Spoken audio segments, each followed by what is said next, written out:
अगर एक चोर इतना स्ट्रॉन्ग है तो फिर विजर्ड किंग कितना स्ट्रॉन्ग होगा। स्नेक उसे पूरी ताकत से एक दीवार पर पटक देता है और पास आकर कहता है, अपनी आंखें खोलो बच्चे, तुम मुझे 100 जन्मों में भी नहीं हरा सकते। आस्था अंदर ही अंदर सोचता है, ये सही कह रहा है, चाहे मैं अपनी बॉडी को कितना भी ट्रेन कर लूं, मैं इसे हरा नहीं सकता।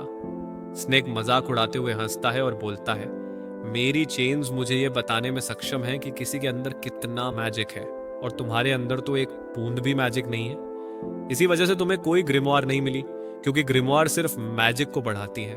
और जब तुम्हारे पास मैजिक है ही नहीं, तो तुम ना तो विजर्ड किंग बन सकते हो और ना ही कोई मामूली सी नौकरी कर सकते हो। तुम्हें अपनी जिंदगी पर शर्म आनी चाहिए, तुम एक लूजर हो। आस्था पहली बार अंदर से पूरी तरह टूट जाता है।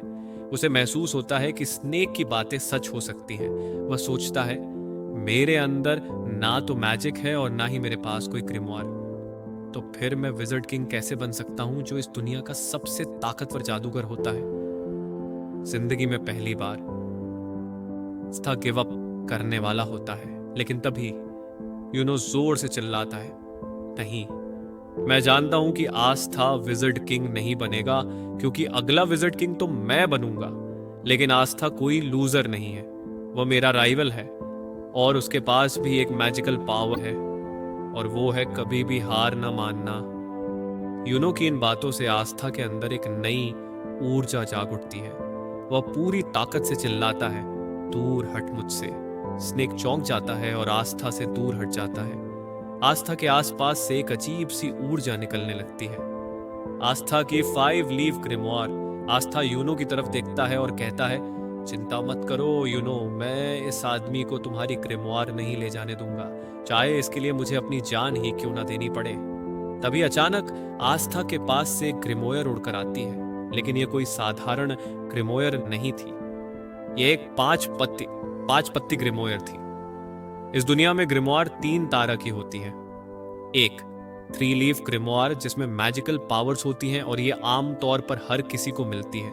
2 4 लीफ ग्रिमवार, जो बहुत रेयर होती है और इसमें मैजिकल पावर्स के साथ साथ गुड लक भी होता है। 3 5 पत्ती ग्रिमोयर, यह पूरी दुनिया में सिर्फ एक ही होती है। इसके अंदर एक डीमन बसा होता है। आस्था की 5 पत्ती ग्रिमोयर पूरी तरह खुल जाती है। यूनो उसे देखकर मुस्कुराता है और कहता है, मुझे पता था आस्था, तुम वही हो जो इम्पॉसिबल को भी पॉसिबल कर सकता है, जैसे तुमने बचपन में किया था। इसके बाद हम दोनों के चाइल्डहुड फ्लैशबैक देखते हैं, कैसे यूनो बचपन में बहुत ही रोता था और छोटी छोटी बातों पर टूट जाता था, लेकिन आस्था हमेशा उसकी मदद करता था, हमेशा उसके बड़े भाई की तरह उसे प्रोटेक्ट करता था। एक दिन सिस्टर लिली आस्था और यूनो को पहले विजर्ड किंग की कहानी सुनाती है। वह बताती हैं कि एक बार पूरी दुनिया पर एक बहुत ही ताकतवर और विशाल काय राक्षस ने हमला कर दिया था। उसने हर जगह तबाही मचा दी थी और लोगों में डर भर दिया था। हर तरफ बस दुख और विनाश था। लेकिन तभी अचानक से एक लड़का सामने आता है। उसके पास एक 4 लीफ ग्रिमोयर होती है। वह राक्षस से कई दिनों तक लड़ता है और अंत में उसे हरा देता है। उसके बाद दुनिया में फिर से शांति आ जाती है।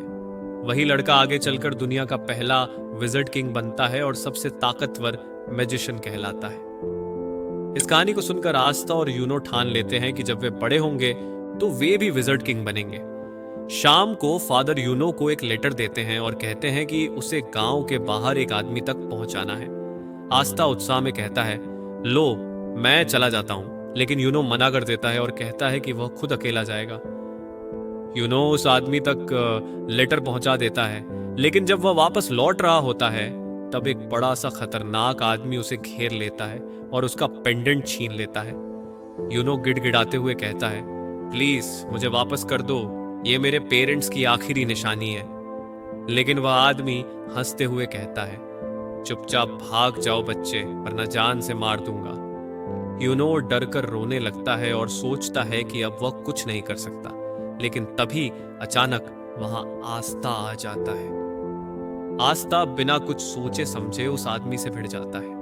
वह आदमी आस्था को एक झटके में दूर फेंक देता है, लेकिन आस्था फिर भी खड़ा होता है और दोबारा से उस पर हमला कर देता है। यूनो ये देखकर हैरान होता है और सोचता है, जब आस्था जानता है कि वह इसे हरा नहीं सकता, फिर भी वह क्यों लड़ रहा है।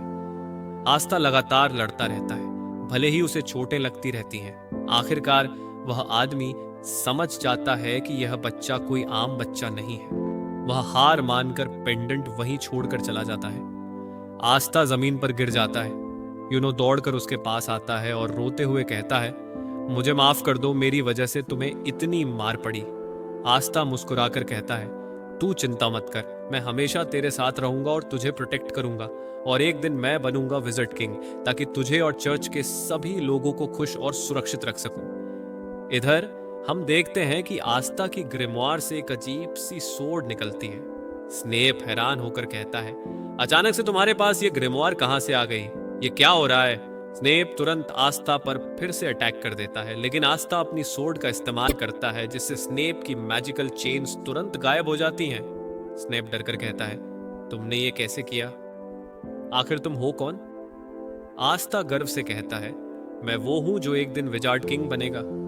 यह कहकर आस्था स्नेप पर हमला कर देता है और सिर्फ एक वार में ही उसकी हालत खराब कर देता है। स्नेप पूरी तरह हार जाता है। यूनो ये सब देखकर हंसता है।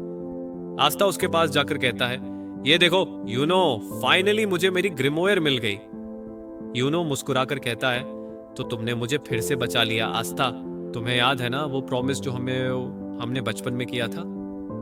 बचपन में जब सिस्टर लिली ने पहली बार विज़र्ड किंग की कहानी सुनाई थी, तो यूनो ने आस्था से पूछा था, क्या मैं विज़र्ड किंग बन सकता हूं जबकि मैं इतना कमजोर हूं? आस्था ने जोश से कहा था, हाँ, अगर तू मेहनत करेगा और कभी गिव अप नहीं करेगा तो कोई भी विज़र्ड किंग बन सकता है।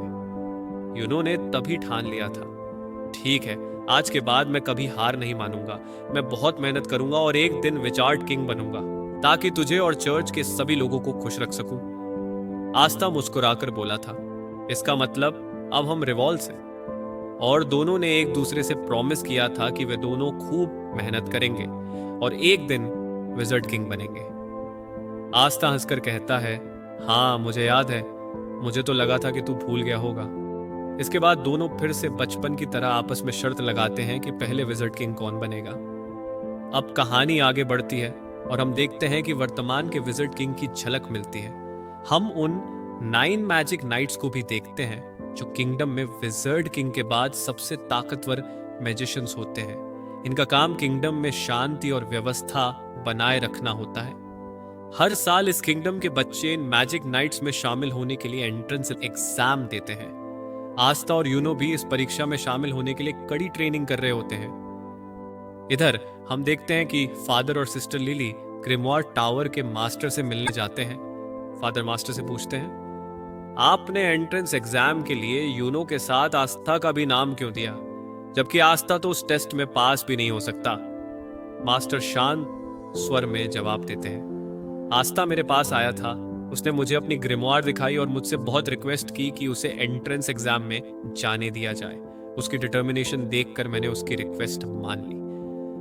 फादर थोड़ा परेशान होकर मास्टर से पूछते हैं, लेकिन जो ग्रिमवार आस्था के पास आई है वो असल में ग्रिमवार है भी या नहीं, और वो आखिरकार क्या है? मास्टर गंभीर स्वर में कहते हैं, मैं तुम्हें ज्यादा डिटेल्स नहीं दे सकता, लेकिन हाँ, इस ग्रिमवार की वजह से आस्था को फ्यूचर में एक बहुत बड़ी लड़ाई लड़नी होगी।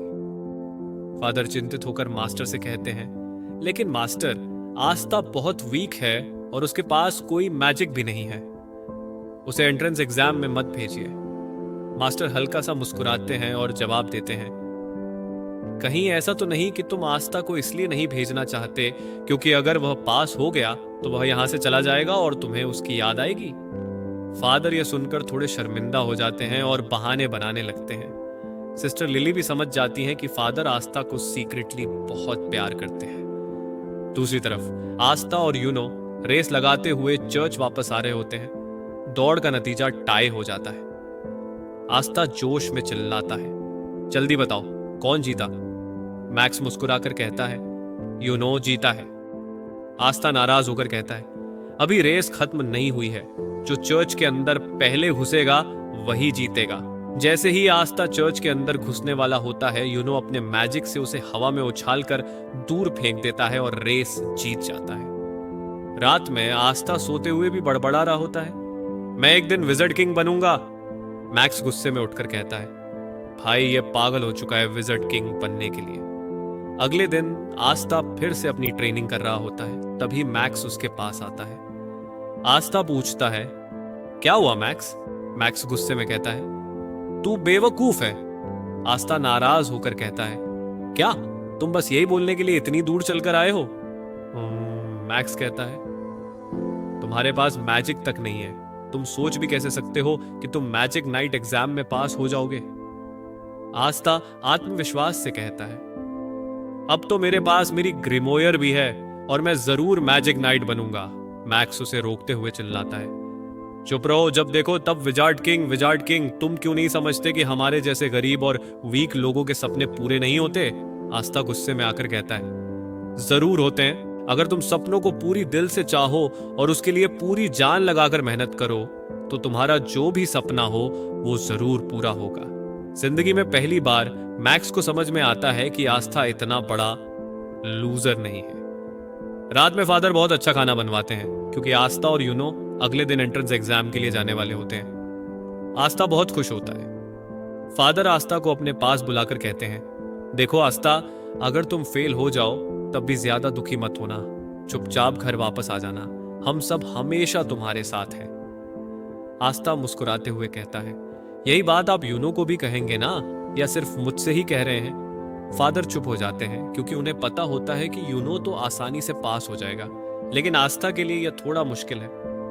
आस्था कहता है, आप चिंता मत करो, मैं जरूर मैजिक नाइट एंट्रेंस एग्जाम को पास करूंगा और उसके बाद मैं बनूंगा विजर्ड किंग और फिर वापस आकर सिस्टर लिली से शादी करूंगा। सिस्टर लिली यह सुनते ही अपना वाटर स्पेल इस्तेमाल कर आस्था को चुप करा देती है। अगले दिन आस्था और यूनो अपनी जर्नी के लिए तैयार होते हैं। सारे लोग उन्हें बेस्ट ऑफ लक और बाय बाय कहते हैं। मैक्स हंसकर कहता है, आस्था को बाय कहने की जरूरत नहीं है, वो जल्दी वापस आ जाएगा। फिर वह गंभीर होकर कहता है, लेकिन अगर तुम किसी तरह पास हो गए आस्था, तो मैं मान जाऊंगा कि हमारे जैसे लोग भी ड्रीम्स देख सकते हैं और फिर मैं भी मैजिक नाइट बनने के लिए मेहनत करूंगा। आस्था मुस्कुराकर कहता है, तो फिर तैयार हो जाओ मेहनत करने के लिए। इसके बाद आस्था और यूनो अपने मंजिल की ओर निकल जाते हैं। सिस्टर लिली आस्था के जाने पर थोड़ी दुखी हो जाती है।